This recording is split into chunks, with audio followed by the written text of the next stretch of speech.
was happening to him, but as he scrambled over the mountainside, the angel returned and spoke again. O Muhammad, thou art the messenger of God, and I am Gabriel. He was terrified. I think any of us would be if we suddenly started receiving voices and seeing visions of angels. The traditions about the life of the prophet present him as coming back from this experience profoundly shaken. Petrified with fear from a mystical experience he did not comprehend, Muhammad rushed to Khadijah. And she held him in her arms and said, my dear, these things are from God. And it was she who convinced him that these were not delusions. But in his fear, Muhammad did not fully understand the frightening events that had happened to him. He could not know that the angel Gabriel would return again and again to deliver the words of God, and that the words that would eventually pour from Muhammad's lips would forever alter the future of his people and the world.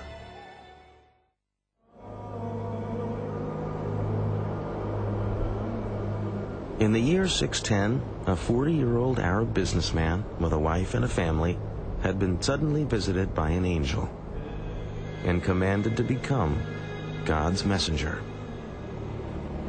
Slowly, Muhammad ibn Abdullah began to accept that God wished him to speak to his people, as Moses and Christ had carried God's word in another time. Several revelations followed the first, but Muhammad was confused and struggled to understand precisely what message God wanted him to carry. Then, suddenly, the revelations stopped. Muhammad waited in darkness. He thought perhaps God had abandoned him. Perhaps he hadn't been worthy. He did not know whether that was the end of the communication with God, and what was he supposed to do based on that limited communication. What had he done to offend heaven and the angel who had spoken to him? How could he be a messenger if he had no message? But as he sunk to the depths of despair, the silence was broken by another revelation. By the morning brightness and by the stillness of the night, thy Lord hath not forsaken thee, nor is he displeased with thee. What is to follow is better than what has preceded, and soon thou wilt be granted that which will please thee. It was now clear to Muhammad that he had not misunderstood the first revelations. He had indeed been called to tell the world there must be no other gods but the one God, Allah.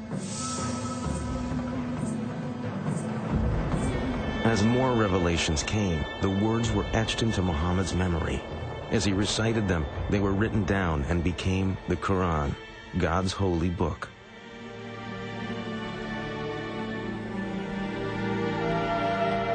At first, only Khadijah and a few close friends and family accepted the Quran. But little by little, Muhammad started to speak out, and Arabs and other clans of the Quraysh began to embrace the message. The words of the Quran clearly had great impact, for his listeners responded to the words not as religious instructions, but as poetry. Before the rise of Islam, the Arabs did not have great architecture, did not have great art of textile, or practically no calligraphy, but that very great poetry, oral poetry. That was the supreme art. And so what had developed at that time was a culture in which poetry played the role perhaps of television programs, maybe soap operas, even more in our modern culture. In towns and cities, or in simple Bedouin camps in the desert, those Arabs who could perform poetry and music had enormous status.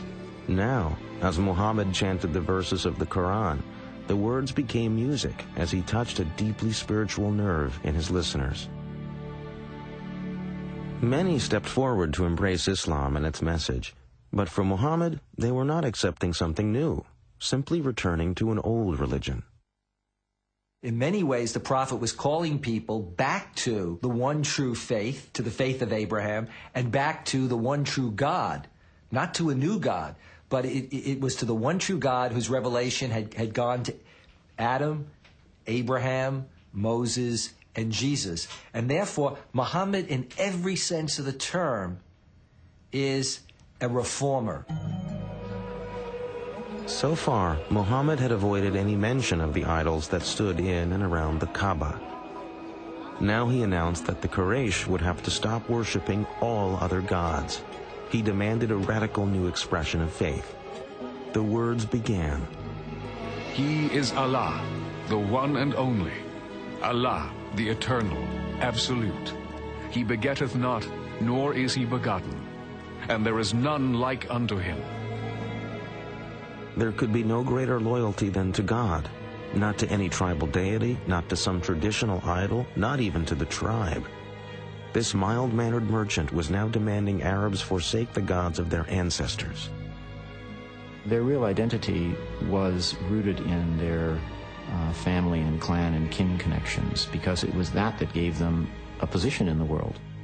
When Muhammad comes with a new set of religious ideas, or is trying to renew a set of religious ideas focused on monotheism, people whose ancestors had been pagans said, what's happened to our grandfathers, our great-grandfathers? And Muhammad had to say, well, they're burning in hell because they didn't believe in one God. This new commandment was to be called Islam, meaning an act of surrender to God's will. For some, initially, they could simply dismiss the prophet, since this was so out of whack with the society, as somebody who was out of his mind, as somebody who was deluded.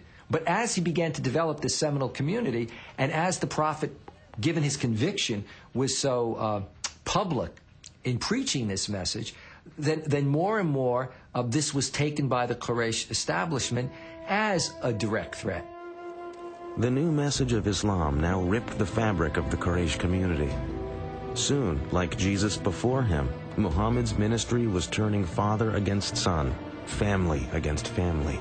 The establishment certainly feared that a man who claimed to be receiving special messages from Allah, the high god of the Arabian pantheon, would soon demand greater political powers. The most powerful Quraysh leaders turned on Muhammad and his followers. Muslims were tortured. Some were whipped, others staked for days in the fierce Arabian sun. Muhammad himself endured the fury of his neighbors, who hurled dirt and insults at him in the streets. For 2 years, Quraysh leaders placed a ban on intermarriage and trade with any followers of Islam. No one was allowed to sell them food. The agony of this period increased when Khadija died in 619. When his uncle died not long after, he lost his protector, and it became clear that Muhammad's life was in real danger. His wife is dead, his uncle is dead. Although he has followers, many of them are being tortured, imprisoned, persecuted. He is powerless to help many of those that he loves, and many of those that have believed in him. It is in this devastating time, as Muhammad came to the end of his resources, that he had his greatest mystical experience. On a night in 620, Muhammad was again awakened by the angel Gabriel. The angel presented him with a winged horse-like creature that flew the prophet through the night sky to Jerusalem. There he was greeted by Abraham, Moses, Jesus, and all the other prophets. At last, the creature took him higher and higher beyond earthly space and time.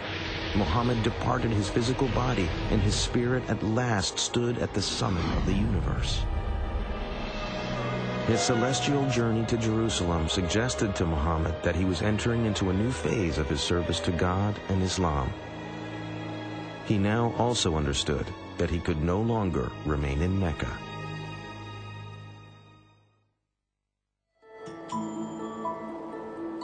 Over 200 miles to the north of ancient Mecca lay the fertile oasis of Yathrib.